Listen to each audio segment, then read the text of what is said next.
안녕하세요. 저는 장외이민이라고 합니다. 중국 하북성 출신으로 오래전부터 중국어 교재와 학습 프로그램을 개발하는 일을 해왔습니다. 제 직업은 꽤나 특이합니다. 저는 중국에서 스마트 교육용 기기를 만드는 회사에서 개발 책임자로 일하고 있습니다. 주로 초등학생과 문해 교육을 받지 못한 노인들을 대상으로 중국어를 보다 쉽게 익히도록 도움을 주는 전자펜과 교재, 그리고 다양한 언어 학습 소프트웨어를 제작합니다. 중국어가 얼마나 체계적이고 깊이 있는 언어인지, 그리고 한자는 인류 최고의 문자라는 확고한 신념이 제 업무의 원동력이었습니다. 그런데 어느 날, 제가 개발한 중국어 학습 기기를 한국 시장에 진출시키기 위해 직접 한국을 방문하게 되었습니다. 그런데 이게 웬걸, 한국 사람들은 제 기술에 별로 관심도 없었습니다. 이유는 간단했습니다. 한국은 이미 문자 교육이 너무 잘 되어 있어 저 같은 사람의 도움을 받을 필요가 전혀 없어 보였습니다. 저는 어차피 한국인들은 오래전부터 중국 문화를 흠모해왔으니 분명히 우리 기기를 반갑게 맞이해 줄 것이다라고 생각했는데, 기대와 달리 그들은 우리 이미 한글이 있어서라고 너무도 당연하다는 듯 대답했습니다. 이 말이 제 귀에는 아주 건방지게 들렸습니다. 분명 중국어가 인류 최고 수준의 문자이고 한글은 겨우 600여 년밖에 안 된 신생 문자에 불과하다고 생각했는데 어떻게 감히 우리를 거절할 수 있을까? 그래서 저는 한국이 자랑하는 그 한글이라는 게 얼마나 대단한지 직접 확인해 보겠다고 결심했습니다. 하지만 제 첫 인상부터가 이미 충격적이었습니다. 중국은 도시로 가면 어느 정도 교육 수준이 괜찮지만 시골이나 빈곤 지역으로 가면 아직도 문맹률이 꽤 높습니다. 사실 저희 회사가 개발하는 기기도 그런 분들을 대상으로 보급하는 목적이 강했죠. 그래서 저는 한국에서도 비슷한 문제로 고생하는 인구가 많을 것이라고 예상했는데 제 생각이 완전히 빗나갔습니다. 한국은 문맹률이 0%에 가깝다고 했습니다. 세계에서 유일하게 문맹자가 거의 없다는 말이었습니다. 저는 어이가 없었습니다. 도대체 어떻게 그게 가능하지? 우리 중국은 수천 년 유구한 역사와 수많은 문자를 갖고 있음에도 아직 해결하지 못한 문제인데 한국 따위가 무슨 수로? 라는 생각이 뇌리를 떠나지 않았습니다. 처음에는 한국 정부가 통계를 조작했을 거라는 의심부터 했습니다. 제게 한국은 그저 중국 문화를 베껴다가 자기들 멋대로 변형한 뒤 세계에 홍보하는 나라였습니다. 게다가 한글, 예전에 들어본 적이 있긴 했습니다. 한자를 본따서 만들었다느니 모든 것이 중국의 영향을 받은 글자라는 이야기를 중국 내부에서는 많이들 하죠. 저 역시 그렇게 믿었고, 그래서 한국인들이 한글을 자꾸 대단하다고 자랑하는 모습을 볼 때마다 어이없다는 생각이 들었습니다. 세계가 이 정도로 바보인가? 어떻게 중국 한자를 베껴 만든 문자 따위를 극찬하지? 저는 이런 의구심을 품은 채 한국 출장을 시작했습니다. 일단 서울 도착 직후부터 이상한 느낌이 들었습니다. 거리 이정표든 가게 간판이든 심지어 길거리의 알림문이든 모든 안내 문구가 굉장히 직관적이었습니다. 한글로 적혀 있어서 저로서는 알아보기 힘들었지만 문자의 구성 자체가 일관성이 있어 보였습니다. 중국어 간판처럼 복잡한 획이 없는 데다 발음을 직접 표기한 듯한 느낌이라고 할까요? 저도 모르게 근데 이게 뭐가 그렇게 대단하지? 라고 생각했습니다. 단순히 디자인이 깔끔해 보이는 것뿐 아닐까 싶은 마음도 들었습니다. 그러다 우연히 길거리를 걷는데 어떤 노인분께서 광고 전단지를 들고 막 읽고 계셨습니다. 더 놀라운 건 그분이 거의 80살 정도 되어 보였는데도 전단지의 작은 글자를 큰 어려움 없이 읽어 내려가는 모습이었습니다. 혹시나 해서 저는 한국어를 전혀 못하는 통역사 친구에게 물었습니다. 한국에서도 노인분들이 글자를 잘 읽나? 그 친구는 저를 좀 이상하게 쳐다보며 당연하죠. 대부분 다 읽고 쓰시죠라고 대답했습니다. 저는 그 순간 속으로 이건 뭔가 작전이 있는 게 틀림없어. 어떻게 이런 일이 있지? 라고 생각했습니다. 중국에서라면 시골에 계신 연세 지긋하신 분들은 쉽게 한자를 읽지 못하는 경우가 아직도 많습니다. 심지어 도시 지역도 교육 수준이 제각각이다 보니 어느 정도 글자를 못 읽는 분이 있는 편이죠. 그런데 한국은 왜 이렇게 모두가 글자를 쉽게 읽는 걸까? 이때부터 저는 한국 문맹률 0%라는 말을 점점 실감하기 시작했습니다. 그러던 와중에 제 사업 파트너가 될 법한 한국 쪽 교육업체 관계자를 만나게 되었습니다. 이 사람은 제가 만든 중국어 학습 기기와 교재를 수입할 생각이 전혀 없어 보였습니다. 저를 만나자마자 이렇게 말했습니다. 장 이사님, 한국에서는 이미 기초 문자 교육이 별도의 부담 없이 이루어지고 있습니다. 특히 한글은 간단하면서도 논리적이라 성인에게나 어린아이에게나 가르치기가 쉬운 편이에요. 굳이 중국 기기를 도입할 이유가 없을 것 같은데요. 저는 얼이 빠져서 그 말을 들었습니다. 한글이 정말 그렇게 쉽고 과학적이라니. 말도 안 돼. 한자는 수천 년 역사를 자랑하고 문자를 예술로 승화시켜온 전통이 있는데 저는 속으로 계속 그 생각만 했습니다. 마치 제가 가진 자부심이 산산조각 나는 듯한 기분이었습니다. 그래서 저는 우기기 시작했습니다. 한글이라 해봤자 어차피 옛날 조선이 중국 한자를 보고 흉내낸 것 아닌가요? 역사적으로 중국 문화가 우수하다는 것은 명백한 사실입니다. 이건 인정해야죠. 라고 되받았습니다. 그런데도 그 사람은 조곤조곤하고 차분하게 말했습니다. 그건 장 이사님이 잘못 알고 계신 것 같습니다. 한글은 세종대왕이 처음부터 백성들이 쉽게 읽고 쓸 수 있도록 만들었고 실제로 한자는 글자 수가 너무 많아 일반 백성들이 익히기 어려웠습니다. 한국은 그 한계를 극복하기 위해 자체적으로 문자를 만든 거죠. 저는 도무지 이해가 안 갔습니다. 그깟 600년 남짓 역사를 가진 문자가 무슨 대단한 철학이 있다고 저렇게 떠벌리나. 하지만 그 사람의 설명은 계속 이어졌습니다. 한글의 자음은 발음 기관의 모양을 본떠 만들어졌고 모음은 천지인 사상을 바탕으로 했으며 자음과 모음을 조합해 한 음절을 형성하는 방식이 굉장히 과학적이라는 얘기였습니다. 저는 솔직히 그래서 중국 한자도 상형 문자로 시작했는데 라고 속으로 비웃었지만 한글의 설계 원리가 아이들이나 외국인에게 특히 학습하기 쉽다는 말에는 조금 흥미가 생겼습니다. 왜냐하면 저는 교육기기를 개발하는 사람으로서 학습 효율이라는 게 얼마나 중요한지 잘 알고 있기 때문이었습니다. 그래서 저는 직접 한국의 문해 교육 현장을 좀 살펴보기로 했습니다. 한국이라 해도 실제 시골이나 소외 지역에 가면 문맹인 분들이 많을 것이다. 단지 언론이 쉬쉬하는 건 아닐까라는 의심을 떨치고 싶지 않았습니다. 그래서 일부러 한국의 지방 도시 몇 군데를 돌아다니며 노인복지관이나 평생교육센터에 들러보았습니다. 놀라운 건 노인복지관에 가서 수업을 듣는 분들을 만나봐도 대부분이 한글 읽기에 큰 어려움이 없다는 사실이었습니다. 혹여 몇몇 분이 학습을 받는 중이라 하더라도 그 배우는 속도가 굉장히 빨랐습니다. 게다가 이제 막 배우기 시작해서 제 이름은 쓸 수 있게 됐어요라며 자랑스럽게 이야기하는 70대 후반 어르신들을 보고 저는 깜짝 놀랐습니다. 한글 공부를 시작한 지 얼마 안 된 어르신들이 자기 이름을 정확히 쓰고 문장을 조금씩 읽어나가는 광경을 본 저는 솔직히 말도 안 된다고 생각했습니다. 제 머릿속에는 중국 시골에 사시는 제 고향 친척들이 떠올랐습니다. 그분들은 평생 한자를 읽거나 쓰는 걸 어려워했고 지금도 대부분 이름 정도만 겨우 쓸 수 있지 계약서나 문서를 읽는 건 불가능합니다. 그런데 한국은 어떻게 이렇게 빠른 속도로 글자를 익히나? 저는 바로 이게 한국이 말하는 한글의 위력인지 궁금했습니다. 어느 지방 도시의 작은 문해학교에서 만난 80대 한국 할머니가 제게 한마디 했습니다. 한글이 쉬우니까 이제서라도 배울 수 있어요. 글자를 알게 되니 사람 앞에서 내 의견을 말할 수 있는 힘이 생겨요. 그 모습을 보니 사실 마음 한구석이 묘했습니다. 제가 중국에서 개발한 기기는 복잡하고 난해한 한자를 좀 더 쉽게 배우게 해주는 솔루션이었는데 한국에서는 애당초 글자 자체가 쉽게 배우도록 만들어져 있어서 그런 솔루션이 굳이 필요 없어 보였습니다. 제가 가장 자랑하던 기술이 무색해지는 순간이었죠. 하지만 저는 쉽게 물러서지 않았습니다. 그래봐야 한국이 얼마나 대단하겠어. 우리 중국이 수천 년 쌓아온 문화와 역사는 한국이 따라올 수 없을 텐데. 저는 이렇게 스스로 정신승리를 하며 한글의 교육 효과가 일시적이라고 주장했습니다. 그래서 더 심층적인 비교가 필요하다고 생각했습니다. 한국인들이 한글을 잘 읽긴 해도 한자어가 섞여 있으면 헷갈릴 거야. 그러면 결국 중국 문자를 빌려온 거잖아. 라고 생각하고 한국 신문이나 잡지를 직접 구해서 읽어보려 했습니다. 물론 저는 한글을 전혀 읽지 못하니 통역사를 대동하고요. 그런데 한자를 원래 조금 아는 저조차도 한국 신문에 나오는 한자어 표기가 상당히 제한적이라는 걸 보고 당황했습니다. 그리고 그나마 있더라도 한글 발음을 먼저 배워야 하니까 실상 한자를 아는 게 별 도움이 안 되더군요. 오히려 옆에 있던 한국인은 한글로 적힌 모든 기사를 읽고 기사 속에 잠깐 들어간 한자성어나 인명, 지명 같은 것을 한글로 소리 내어 부드럽게 읽어 내려갔습니다. 저는 또 한 번 충격을 받았습니다. 아니, 중국어 원형을 모르면 읽을 수 없어야 정상이잖아 라고 생각했는데 한국인들은 굳이 한자 지식이 없어도 그냥 음을 통해 자유롭게 읽고 의미를 파악해 내더군요. 정말 황당했습니다. 한글이 이렇게 독립적이라는 사실을 제가 깨닫기까지 그리 오래 걸리지 않았습니다. 한국인들이 과거에는 한자를 많이 썼다지만 지금은 자국문자인 한글을 바탕으로 모든 국민이 글을 읽고 쓸 수 있게 됐다. 라는 얘기를 들을 때마다 저는 마음이 꼬였습니다. 자존심 상했습니다. 중국인인 제 입장에서는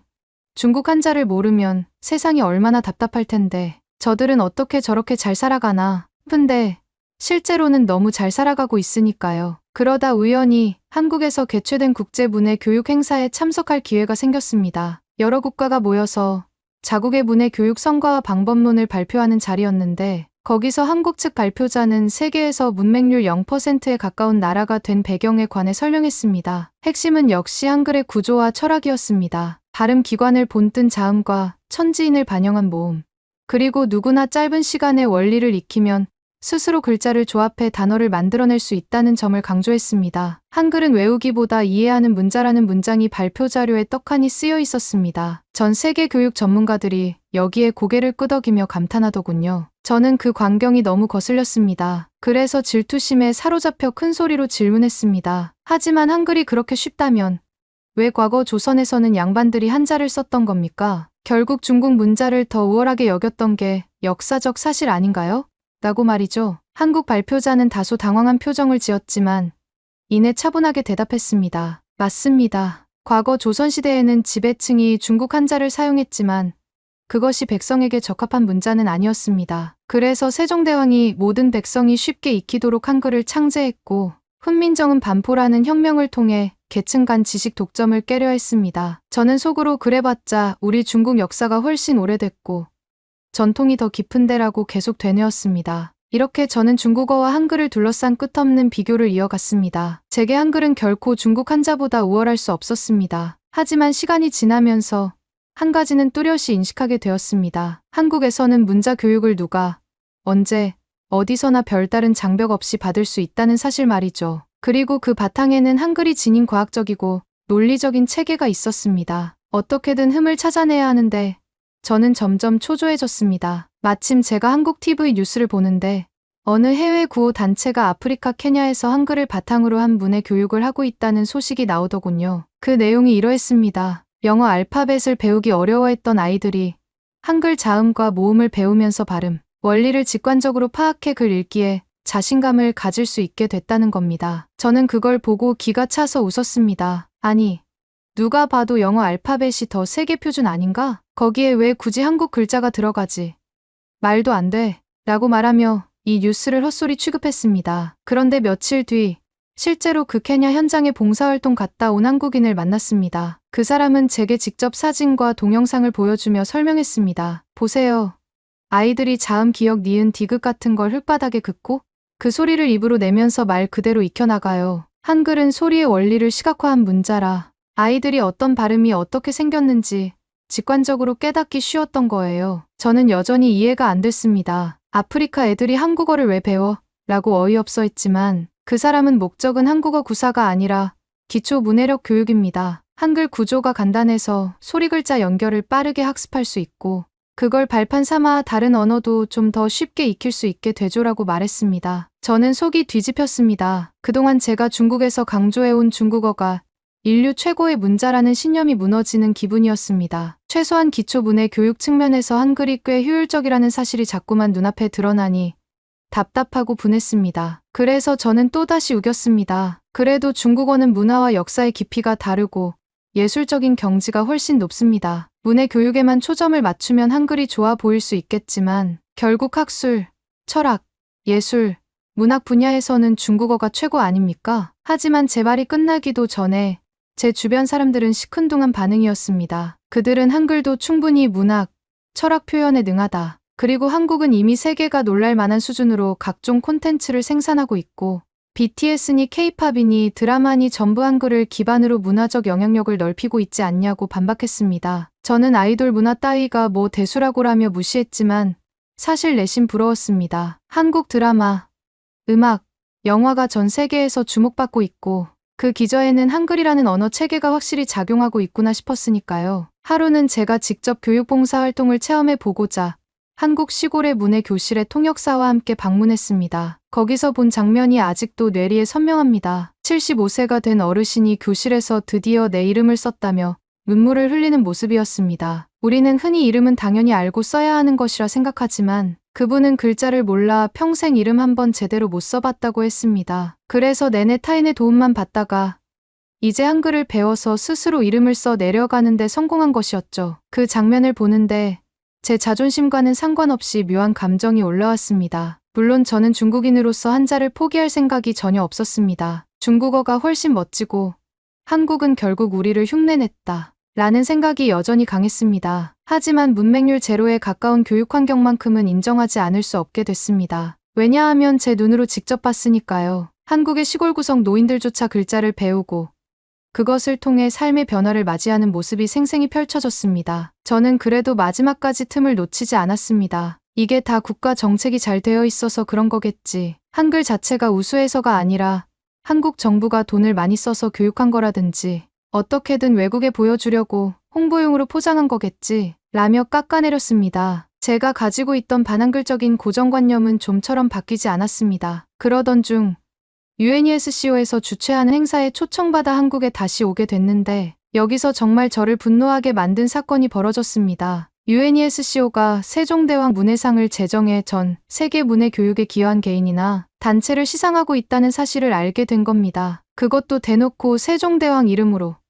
저는 믿을 수 없었습니다. 어떻게 그깟 조선왕 이름이 UNESCO 공식 상에 붙을 수 있을까? 심지어 엄청 권위 있는 상이라고 하더군요. 행사장에서 저는 다른 나라 교육 전문가들이 세종대왕은 인류 역사상 처음으로 백성 모두를 위해 글자를 창제한 위대한 군주다. 그의 철학과 업적은 문해 교육의 근본 취지에 부합한다라는 찬사를 아끼지 않는 말을 들었습니다. 저는 속에서부터 우라가 치밀었습니다. 이건 정말 너무하지 않나. 중국 황제들 중에도 엄청난 업적이 많은데 왜 한국 왕만 이렇게 주목받는 거지?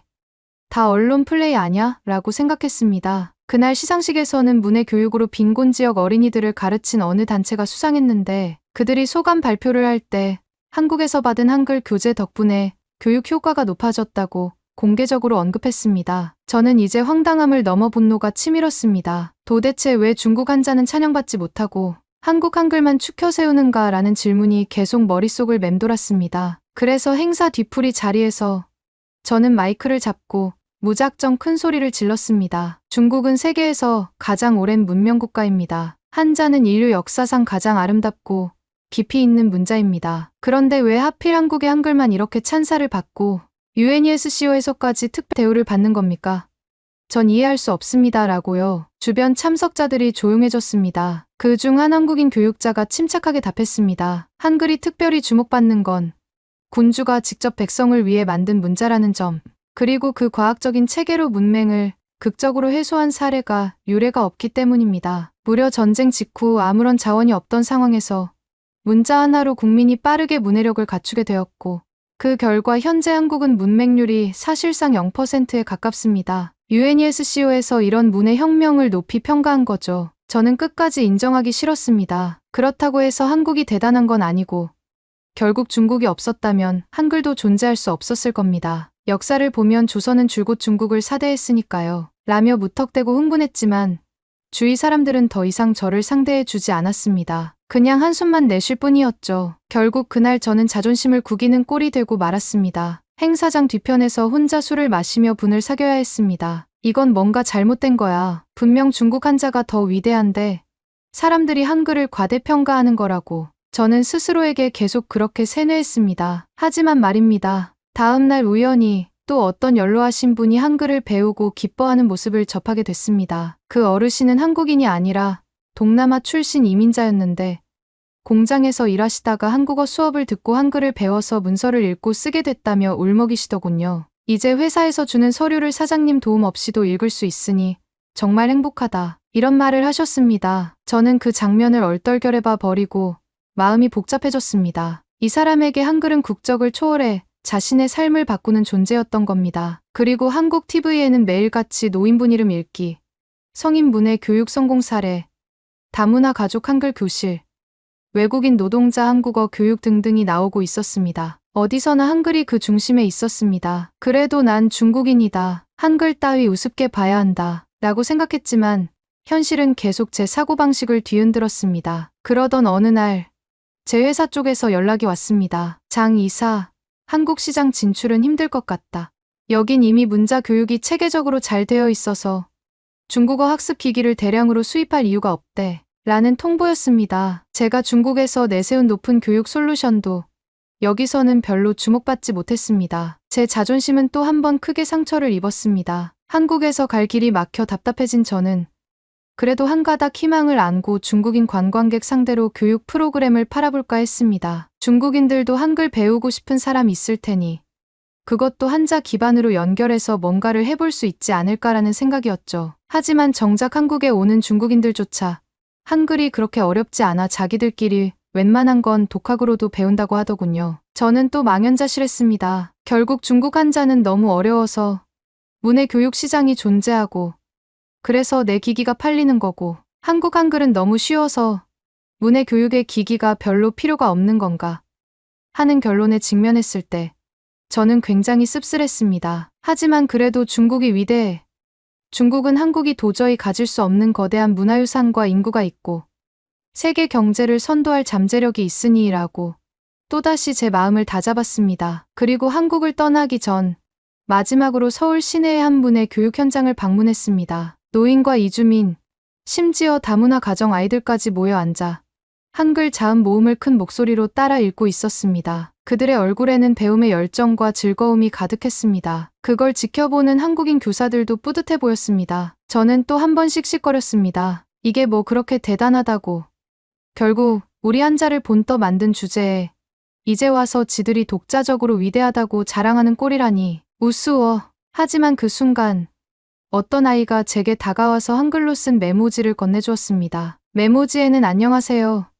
제가 배운 한글이에요라는 문장이 적혀 있었습니다. 통역사 없이도 저는 그 글자가 어떻게 읽히는지 모르니까 그냥 뻔히 보고만 있었습니다. 그 아이는 제가 반응이 없자 당황하며 아, 이거는 안녕하세요라고 읽는 거예요. 저는 이 말이 너무 좋아요라고 말했습니다. 저는 쓴웃음을 지으며 그 아이의 설레는 표정을 봤습니다. 분명 제가 하는 일은 언어와 문자 교육을 통해 사람들에게 더 나은 삶을 제공하는 것이었습니다. 그런데 이곳 한국에서 이미 한글이라는 체계 하나만으로 대부분의 사람이 그 혜택을 누리고 있었습니다. 이걸 목도하니 제 사업 자체가 설 자리를 잃어버린 기분이었습니다. 그러면서도 끝까지 저는 인정할 수가 없었습니다. 그래도 중국이 최고다. 한국이 무슨 수로 중국을 이기겠나. 결국 모든 유산은 중국에서부터 시작된 것이고 한국은 그저 따라하고 자기네 것처럼 홍보하는 데 능할 뿐이다. 라고 제 안에서 끊임없이 되뇌며 저는 한국에서의 일정을 마무리 지었습니다. 돌아가는 비행기 안에서도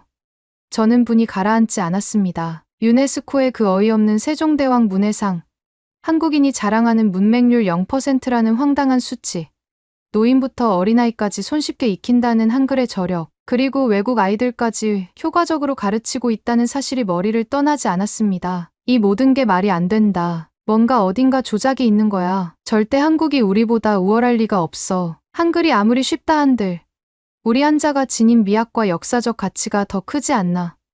저는 이렇게 생각하면서도 왠지 제 마음이 묵직하게 가라앉는 걸 느꼈습니다. 그 후로도 저는 중국에 돌아가 한글 관련 기사를 접할 때마다 씩씩대며 화를 냈습니다. 한글이 태국, 라오스, 아프리카 여러 지역의 문해 교육에 도입돼 효과를 보고 있다는 소식이 계속 들리자 저는 그건 현지 언어가 알파벳보다 한글 구조에 더 가까워서 그런 거다. 특별히 한글이 뛰어나서가 아니다라고 억지를 부렸습니다. 제 주변에선 장 이사, 그래도 세계가 주목한다면 뭔가 이유가 있겠죠?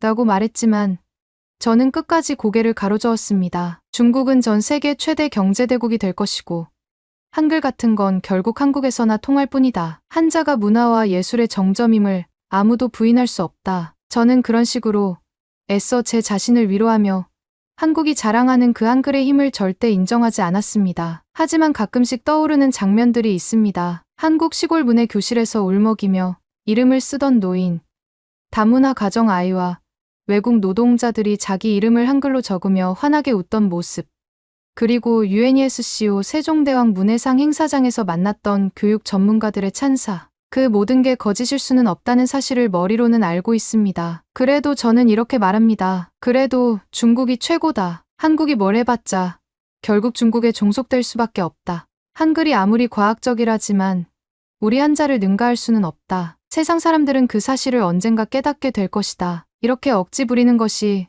제게는 최후의 자존심입니다. 인정할 수는 없지만 한국의 문맹률 0%와 한글에 가공할 위력은 이미 세상에 널리 알려졌습니다. 아니, 제가 그 현장을 직접 보면서 체감했으니 확실합니다. 그렇다고 제가 굴복하겠습니까? 죽어도 못합니다. 저는 계속 외칠 겁니다. 한국이 거짓 선전을 하고 있는 거고 중국이야말로 세계 최고 문명국이다. 어차피 사람들이 뭐라 해도 제 소신은 변함이 없습니다. 한글이 아무리 국제 행사에서 칭송받는다 한들 제가 본 중국의 위대한 역사는 흔들리지 않을 겁니다. 감사합니다.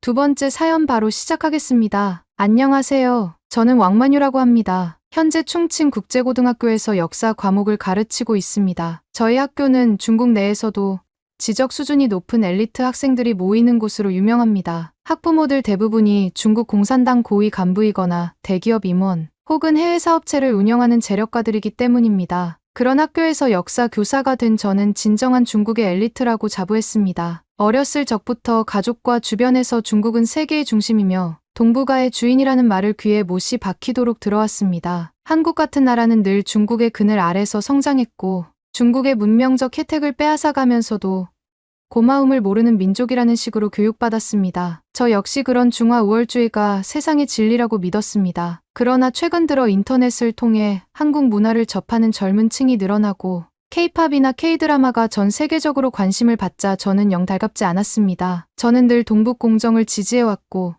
한국의 모든 문화, 유산과 역사적 위인은 중국에서 기원한 것이라고 철석같이 믿었으며 이를 학생들에게도 가르쳐왔습니다. 중국 내에서도 한국을 긍정적으로 보려는 젊은이들이 늘자 저는 속으로 답답함을 느꼈습니다. 제가 직접 나서서 역사적 진실을 가르쳐야 한다. 한국이라는 나라는 오만하며 결국 모든 것은 중국의 영향력 하에 있었음을 증명해야 한다. 이런 사명감으로 불타올랐습니다. 그때 마침 학교에서 해외 수학여행을 계획한다는 소식이 들려왔습니다. 학생들의 국제적 감각을 키운다는 취지였는데 원래는 미국이나 유럽으로 가는 것이 일반적이었습니다. 그러나 올해 갑작스럽게 예산 문제와 일정 문제가 겹치면서 비교적 가까운 한국으로 목적지가 확정되었습니다. 저는 내심 왜 하필이면 한국이냐고 분개했습니다. 그럼에도 어쩔 수 없이 역사 담당 교사로서 인솔 교사 명단에 포함되었습니다. 설상가상으로 학교 측에서는 왕만유 선생님이 한국의 역사, 현장도 함께 학생들에게 잘 설명해주면 좋겠다고 요청했습니다. 저는 어이가 없었습니다. 저더러 한국의 역사를 설명하라니요?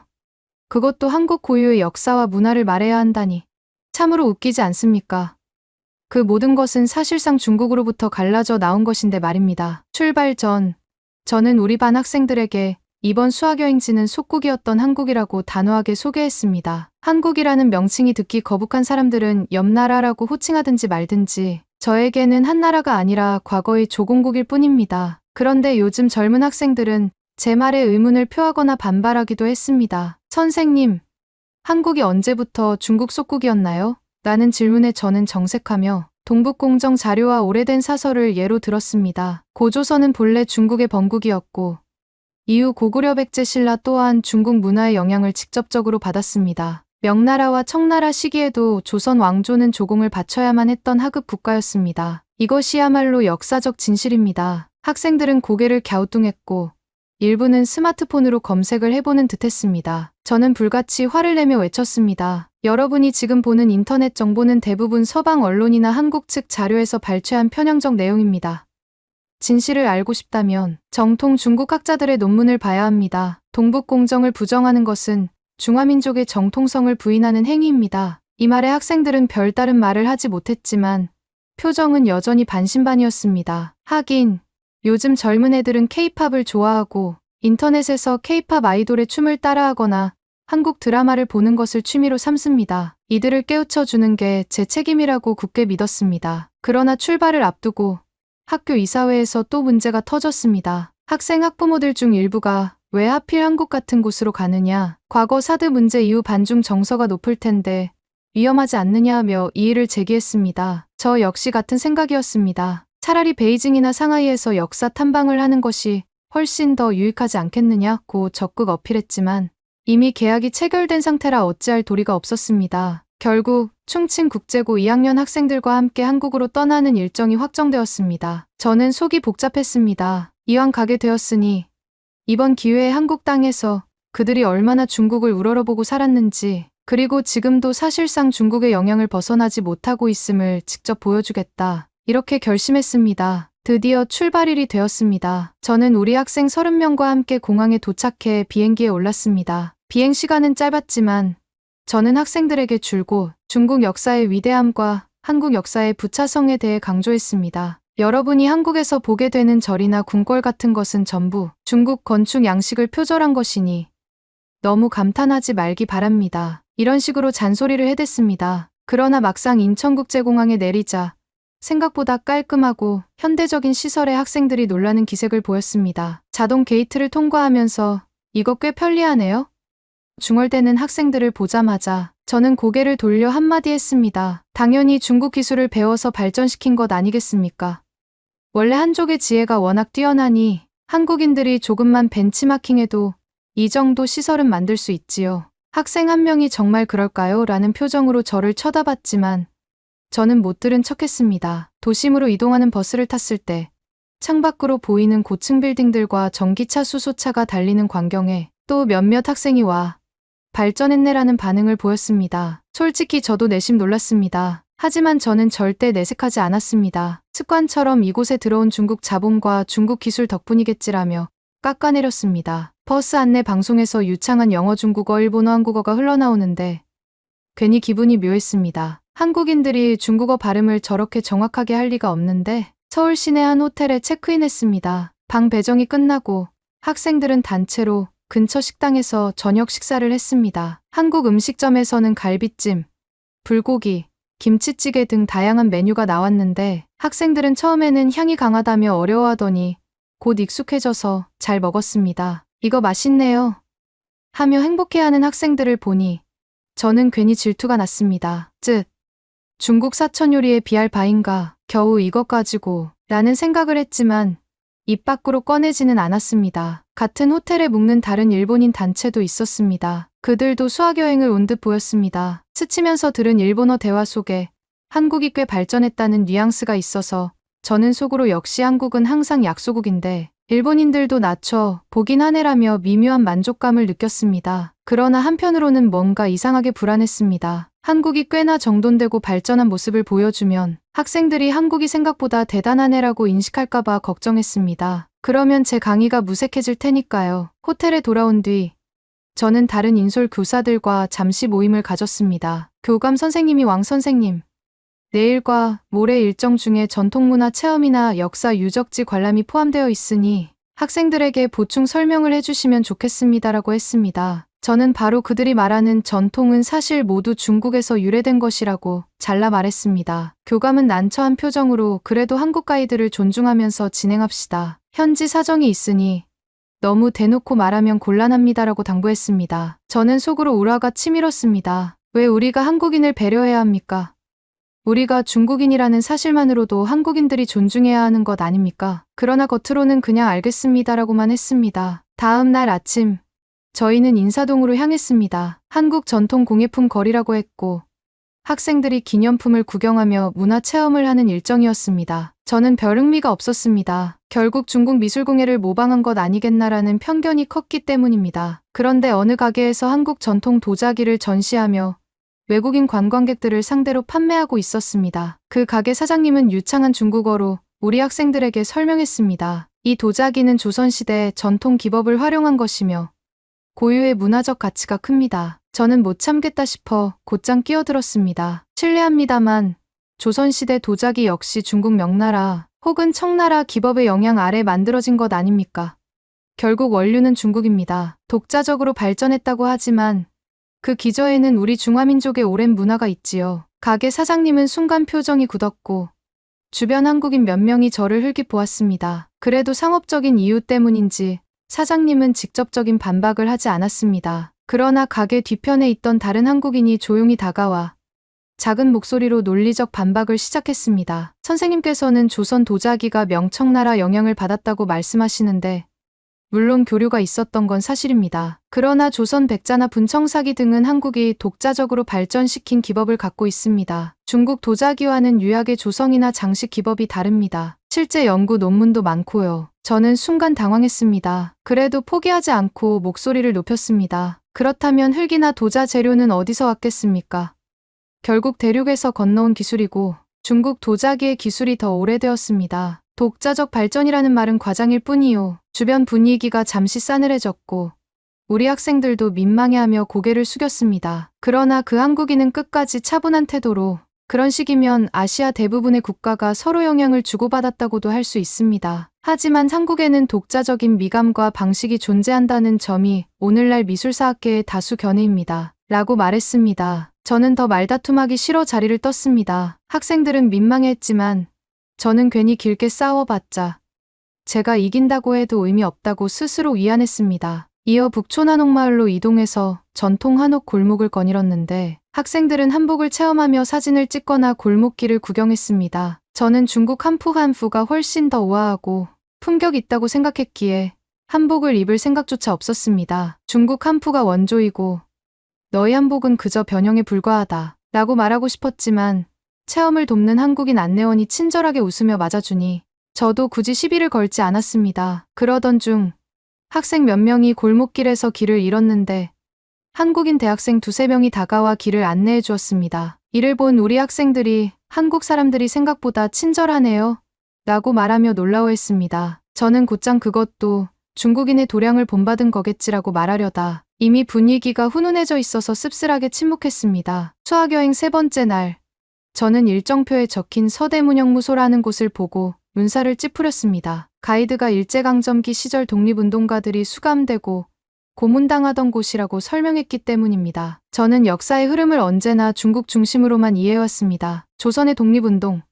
결국 청나라가 약해져서 조선 왕조가 고생한 것 아니냐. 우리 중국도 일본에게 침략당해 엄청난 피해를 입지 않았나 라고 무심하게 생각했습니다. 하지만 막상 형무소 내부로 들어가니 벽에 걸린 사진과 고문, 도구, 독방 등 각종 전시물이 보여서 학생들이 소스라치게 놀라거나 눈시울을 붉혔습니다. 안내문에는 잔혹한 고문으로 수많은 조선인 독립운동가가 희생되었다고 적혀 있었습니다. 저는 이 장면이 몹시 불편했습니다. 그래, 일본이 잔혹하긴 했지만 한국이 스스로 독립한 것도 아니고 결국 중국과 연합국이 승리해서 일본이 패망한 거 아닌가라는 생각이 들었습니다. 학생 중 한 명이 저에게 조심스레 물었습니다. 선생님, 왜 이때 조선이 독립운동을 해야 했던 건가요? 중국도 같은 시기에 일본에게 고통받았잖아요. 저는 짜증 섞인 목소리로 대답했습니다. 조선은 본래 중국의 보호 아래 있었습니다. 그런데 청나라가 잠시 힘이 약해지자 일본이 치고 들어온 겁니다. 만약 우리 중국이 계속 강대했다면 조선이 이렇게까지 당하진 않았을 겁니다. 그러니 조선으로서는 우리 중국에게 감사해야 할 부분도 있는 것이지요. 학생은 감사해야 한다고요? 라며 고개를 갸웃했지만 저는 더 이상 말하지 않았습니다. 괜히 오래 붙잡고 토론했다가는 주변의 한국인 가이드나 관광객들과 또 충돌이 일어날까봐 피했습니다. 네 번째 날, 저희는 경복궁과 광화문 일대를 둘러보았습니다. 여기에서 한국의 대표적 성군으로 꼽히는 세종대왕 기념물과 한글 창제 관련 전시를 곳곳에서 볼 수 있었습니다. 저는 예전부터 세종대왕도 사실상 중국 왕조의 문물을 충실히 모방한 인물이라고 굳게 믿어왔습니다. 훈민정음 역시 중국 한자를 기본으로 변형한 것이다라는 논리에 집착했습니다. 학생들이 광화문 광장에 있는 세종대왕 동상을 보며 감탄하자 저는 그들의 환상을 깨고 싶어 동상 바로 앞에서 일부러 크게 떠들었습니다. 이 세종대왕이라는 인물, 결국 중국 학문을 그대로 받아들여 조선에 이식했던 사람입니다. 그가 만든 문자도 어디까지나 한자를 벗길 수밖에 없었지요. 진정한 원류는 중국이라는 사실을 알아야 합니다. 이런 걸 제대로 알지 못하는 것이 한국인의 한계지요. 마침 근처에 있던 한국인 관광해설사가 우리 쪽을 보더니 당황한 표정으로 다가왔습니다. 그는 정중하게 손님, 세종대왕의 업적은 독자적인 연구 끝에 훈민정음을 창제한 것입니다. 지금도 과학적 문자로 평가받고 있지요. 라고 설명했습니다. 저는 코웃음치며 대꾸했습니다. 독자적인 연구라 해도 그 바탕은 중국 문명 아닙니까? 한국인이 어떻게 그런 독창적인 문자를 만들 수 있었겠습니까? 동북공정을 반박할 수 있습니까? 이때 주변 한국인 몇 명이 저를 쏘아보았고 학생들도 스마트폰으로 뭔가 검색하며 선생님, 여러 자료를 보면 훈민정음은 독창적인 체계라고 하는데요? 라고 반문했습니다. 저는 분노가 치밀었습니다. 내가 뭘 안다고? 중국 학자들이 이미 오래전부터 밝힌 사실인데 인터넷에 떠도는 것은 편향된 한국 자료일 뿐입니다. 그러자 해설사는 차분하게 반박했습니다. 훈민정음을 창제할 당시 세종대왕이 한자나 몽골 문자 등을 연구한 것은 맞지만 자모의 음성학적 원리와 발음 기관 모양을 반영한 글자를 별도로 만들어낸 것이 훈민정음입니다. 이는 이전에 없던 독특한 발상이며 한자가 해내지 못한 부분입니다. 저는 목소리를 높여 되받았습니다. 결국 한자의 변형, 그리고 그 발상도 중국에서 온 것이지. 그걸 독창적으로 포장하는 겁니다. 세상은 그렇게 호락호락하지 않소. 해설사는 더 이상 말싸움을 피하려 했는지 조용히 물러났고, 저는 역시 한국인들은 제가 하는 말을 제대로 반박할 수 없구나라는 식으로 자위를 했습니다. 그러나 우리 학생들 몇 명은 해설사가 말한 근거 훈민정음, 해례본 등을 검색하며 고개를 끄덕이는 듯 보였습니다. 그날 오후 한국 측에서 마련한 한중 역사 비교 세미나 프로그램에 저희가 초청되었습니다. 수학여행 온 외국 학생들을 위해 한국역사연구소에서 간단한 강연을 준비했다는 설명이 있었습니다. 한국인 역사연구원인 김정훈 박사가 한중관계 역사를 개괄적으로 설명했는데 의외로 우호적인 관점이 많았습니다. 중국과 한국은 오랜 교류 속에서 서로 많은 영향을 주고받았다는 시기였습니다. 강연이 끝나자마자 저는 질문 시간을 빌어 작정하고 들이받았습니다. 김 박사님, 아까 고구려를 한국의 고대 국가라고 설명하셨는데 중국 동북공정에 따르면 부정되는 부분 아닙니까? 고구려는 중국의 변방, 소수민족이 세운 나라라는 설도 있지 않습니까? 어째서 그 부분은 언급하지 않으셨습니까? 김 박사는 잠시 난처해했지만 곧 물론 중국 측 일부 학자들은 고구려를 변방 소수민족의 나라로 보기도 합니다. 하지만 한국, 일본, 서양 학자들 대다수는 고구려가 독자적인 문화를 가진 고대 국가라는 점에 어느 정도 합의하고 있습니다. 라고 답했습니다. 저는 재차 목소리를 높였습니다. 그건 한국학계의 일방적 주장 아닙니까? 중국 쪽 자료를 더 많이 참조해야 하지 않겠습니까? 이러니 역사를 날조한다는 말을 듣는 겁니다. 주변이 순식간에 조용해졌고 우리 학생들은 제발 그만하라는 표정이었습니다. 몇몇 한국인 청중이 짜증 어린 눈빛으로 저를 쳐다봤지만 저는 아랑곳하지 않았습니다. 진실을 위해서라면 저는 기꺼이 논쟁을 벌일 생각입니다. 김정훈 박사는 좀 더 상세한 자료를 제시하려 했습니다. 예컨대 광개토대왕릉비문을 비롯해 고구려의 독자적 언어, 군사제도, 발해와의 연결성 등을 언급하며 고구려가 역사적으로 중국과 자주 대립했고 외교 사절도 독립적으로 파견했다는 주장을 했습니다. 그러나 저는 중간중간 끼어들며 결국 그 지역은 중국 영토 아니었습니까?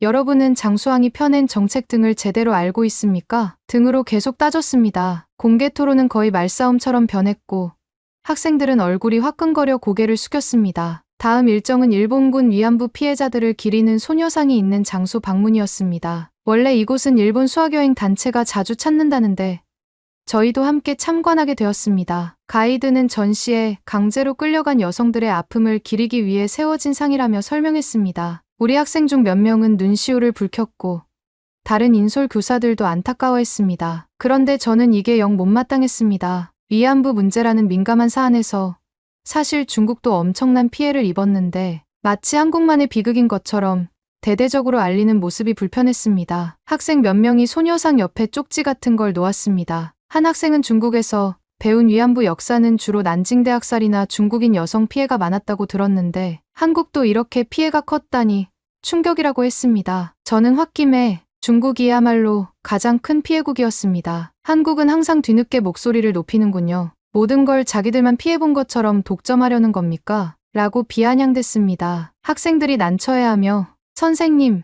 여기서는 한국의 피해 사례를 강조하는 것뿐 아닐까요? 라고 했지만 저는 여전히 분노가 가라앉지 않아 툴툴거렸습니다. 그 모습을 지켜보던 한국인 한 사람이 사실 중국도 큰 피해를 입었고 한국도 그랬습니다. 여기서는 한반도에서 벌어진 전시 성폭력을 추모하는 거니까 중국 피해도 함께 기억해야겠지요. 라고 조곤조곤 말했습니다. 저는 별다른 대꾸 없이 돌아섰습니다. 여행이 막바지에 이를수록 제 편협한 언행에 대한 학생들의 반발이 뚜렷해졌습니다. 처음에는 제 권위에 눌려 조용하던 아이들도 한국 곳곳을 직접 돌아보며 경험한 내용으로 인해 편견이 깨진 듯 보였습니다. 어제까지만 해도 한국은 무조건 중국의 아류라고 생각하던 학생 중 일부가 한국도 자랑스러운 역사와 문화를 갖고 있네요라며 긍정적으로 보기 시작했습니다. 어떤 학생은 선생님이 말씀하신 부분과 우리가 여기서 직접 본 자료가 너무 다른 것 같아요. 라고 솔직히 토로했습니다. 저는 속이 타들어갔습니다. 이러다 제 중화 5월 사관이 흔들리는 것 아닌가.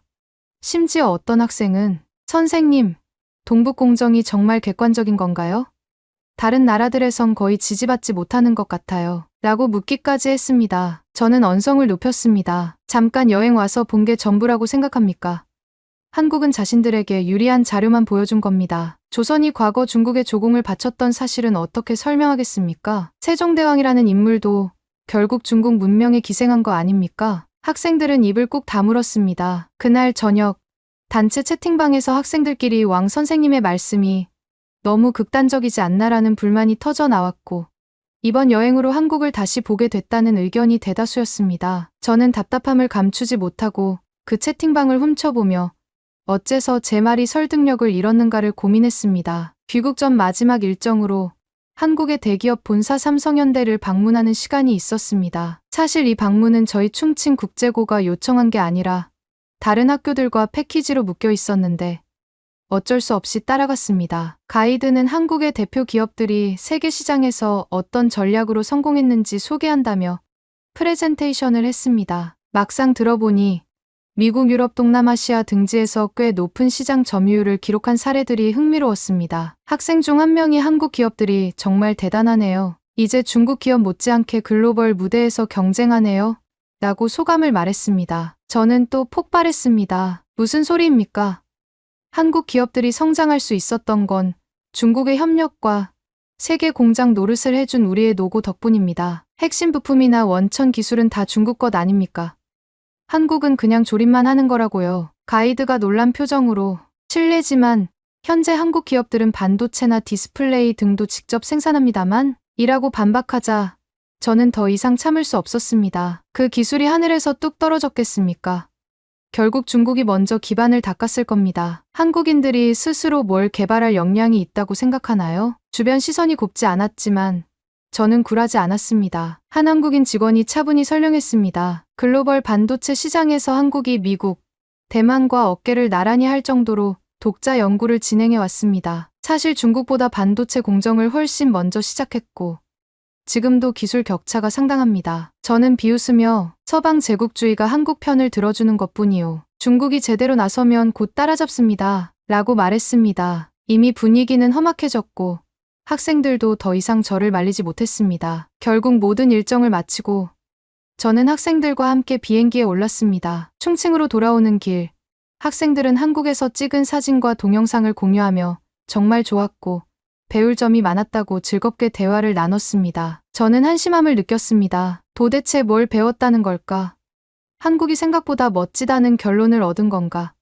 하는 생각에 기분이 언짢았습니다. 귀국 후 며칠 동안 학생들은 제 수업에서 동북공정이나 한국은 중국의 아류라는 주장을 더 이상 수용하지 않는 모습을 보였습니다. 오히려 공개적으로 선생님, 한국에서 본 건 분명 독자적인 문화였는데 꼭 중국 것이라고만 할 수 있나요? 라며 반박을 시도했습니다. 저는 답답함을 감추지 못하고 여행에서 본 건 일부분일 뿐이라고 반론했지만 이미 아이들은 제 말을 신뢰하지 않는 분위기였습니다. 며칠 후 학교 측에서 저를 불렀습니다. 학부모 중 일부가 제 수업 방식에 대해 불만을 제기했다는 것입니다. 한 학부모는 우리 아이가 한국에서 보고 온 내용과 중화 사관이 다르다며 선생님 말씀을 의심하고 있습니다. 라고 걱정했고 또 다른 학부모는 왕 선생님이 너무 한국을 폄하하고 갈등을 부추기는 발언을 해서 아이가 수학여행 내내 불편해했다고 합니다. 라며 항의했습니다. 교감 선생님이 제게 완곡히 지적했습니다. 이번 여행은 학생들의 시야를 넓히기 위한 것이었습니다. 한국을 무조건 비난하라고 마련한 게 아니지 않습니까?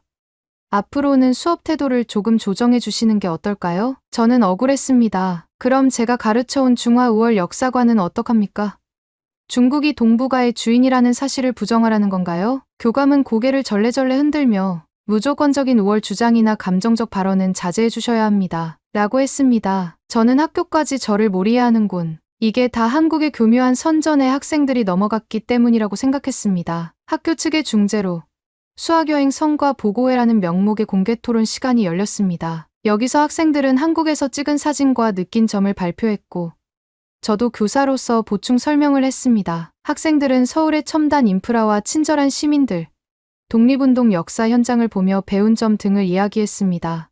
특히 한국이 중국을 무조건 싫어하거나 깎아내리는 민족이라는 선입견이 깨졌다 고 말하는 아이들도 있었습니다. 제 차례가 오자 저는 직설적으로 선언했습니다. 한국에서 좋아 보이는 것들을 봤다고 해서 역사적 진실이 바뀌진 않습니다. 한국은 과거 오랜 세월 중국의 영향을 받았고 지금도 경제문화 측면에서 중국을 뛰어넘지 못합니다. 잠깐 첨단 모습을 봤다고 모든 것을 오해하지 말길 바랍니다. 몇몇 학생이 손을 들었습니다. 하지만 선생님, 제가 본 한국은 이미 세계 시장에서 큰 위치를 차지하고 있고 독자적인 문화를 잘 꾸려가고 있었습니다. 동북공정 주장은 국제사회에서 큰 지지를 받지 못하는데 계속 주장하시면 학생들이 혼란스러워질 것 같습니다. 저는 비웃듯 고개를 돌렸습니다. 언젠가 국제사회도 중국의 주장이 옳음을 알게 될 것입니다. 여러분이 인터넷에서 보는 정보는 서방 언론이 한국 편을 들어주는 것에 불과합니다. 역사는 하루아침에 바뀌지 않는 법이니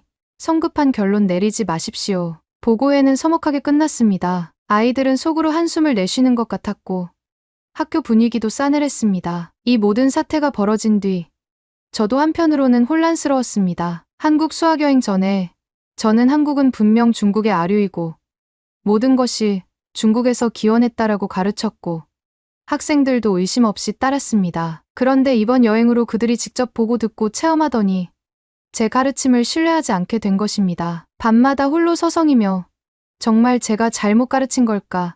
아니면 아이들이 잠시 현혹된 걸까를 고민했습니다. 그러나 제 동북공정 지지와 중화 우월주의는 뿌리 깊었습니다. 아니지.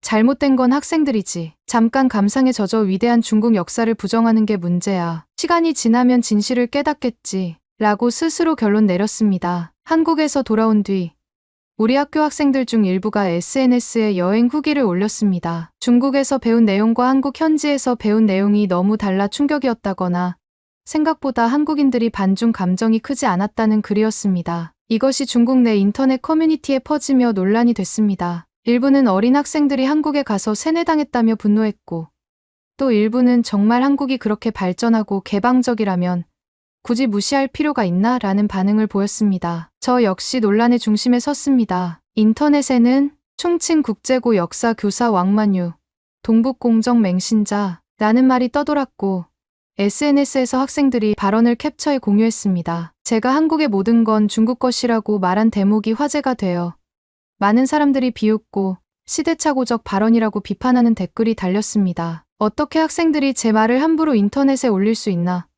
교사로서 권위가 무너졌다. 저는 수치심과 분노를 느꼈습니다. 결국 학교 이사진과 학부모 대표들이 회의를 열어 제 수업 태도와 발언 수위를 문제 삼았습니다. 일부 학부모는 왕 선생님이 너무 극단적으로 한국을 폄하하고 갈등을 유발했습니다. 해임해야 합니다. 라고 요구했지만 다른 학부모들은 우리 아이들에게 중화 민족 우월성을 잊지 않도록 가르쳐 주신 건 좋았습니다. 라며 옹호했습니다. 학교 측은 학생들의 혼란을 우려하면서도 저처럼 보수적 교사를 징계하기 애매했습니다. 교감이 조심스럽게 제안했습니다. 왕 선생님, 일단 공식적인 사과 한마디면 수습될 수 있어요. 한국 문화를 존중하지 못한 점이나 학생들에게 일방적 주장을 주입한 부분을 조금만 인정해 주시면 저는 단호하게 거부했습니다. 절대 그럴 수 없습니다.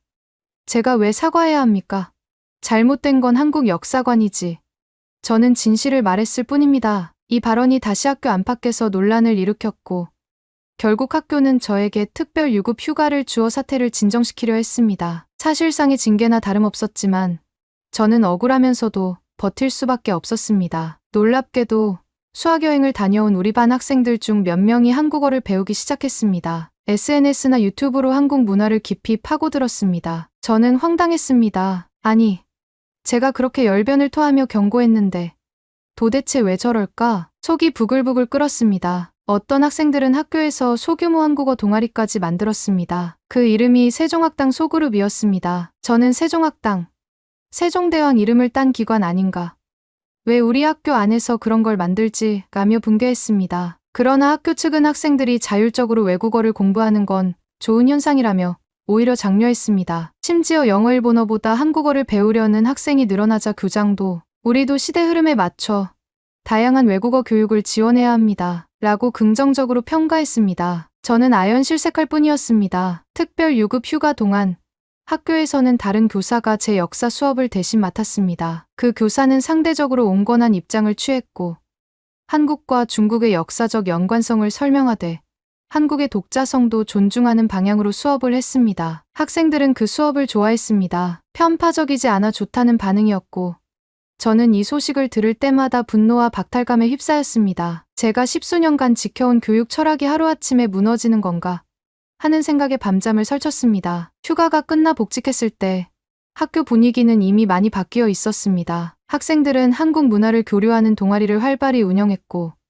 일부 수업 자료에서도 한국 발전상을 긍정적으로 다루기 시작했습니다. 심지어 교감은 이제 중국뿐 아니라 다른 아시아 국가들과도 진솔한 교류를 해야 한다고 밝혔습니다. 저는 여전히 동북공정의 정당성과 한국은 어차피 중국 영향을 벗어나지 못한다는 소신을 굽히지 않았습니다. 그러나 학교의 주류 여론은 이미 등을 돌린 뒤였습니다. 결국 저는 다시는 수학여행 인솔 교사로 뽑히지 못했습니다. 해외 연수 기회도 제한되었습니다. 그런데도 저는 스스로에게 이렇게 말했습니다. 대인배인 중국인이라면 굳이 한국 따위에 연연할 필요가 없습니다. 주변에서는 왕 선생님, 한국에서 직접 겪은 것도 있고 하니 조금은 태도를 누그러뜨리면 어떻겠습니까? 라고 충고하지만 저는 절대 타협하지 않습니다. 역사는 누가 뭐래도 중국이 원류입니다. 한국이 아무리 번영해봤자 뿌리는 중화에 있습니다. 동북공정이 언젠가 이를 증명해낼 겁니다. 저는 지금도 2학년 3반을 맡아 학생들에게 중화 5월사관과 동북공정의 당위성을 가르치고 있습니다. 비록 작년 아이들처럼 수학여행을 통해 다른 시각을 접한다면 그들이 흔들릴 수도 있겠지만 저는 끝없이 강조합니다. 한국을 비롯한 주변 국가는 역사를 통틀어 중국이 베푼 덕으로 성장했을 뿐입니다. 여러분이 앞으로 세계 무대에서 진정한 중국의 위상을 보여줘야 합니다. 물론 언젠가는 저 같은 교사가 중국 내에서 소수가 될 수도 있겠습니다. 한국을 우호적으로 보는 시선이 늘고 세계가 상호 존중의 시대로 가고 있으니까요. 그러나 지금 이 순간에도 저는 결코 흔들리지 않습니다. 제가 옳습니다. 중국이 옳습니다. 이것이 왕만유, 저희 확고부동한 진실입니다.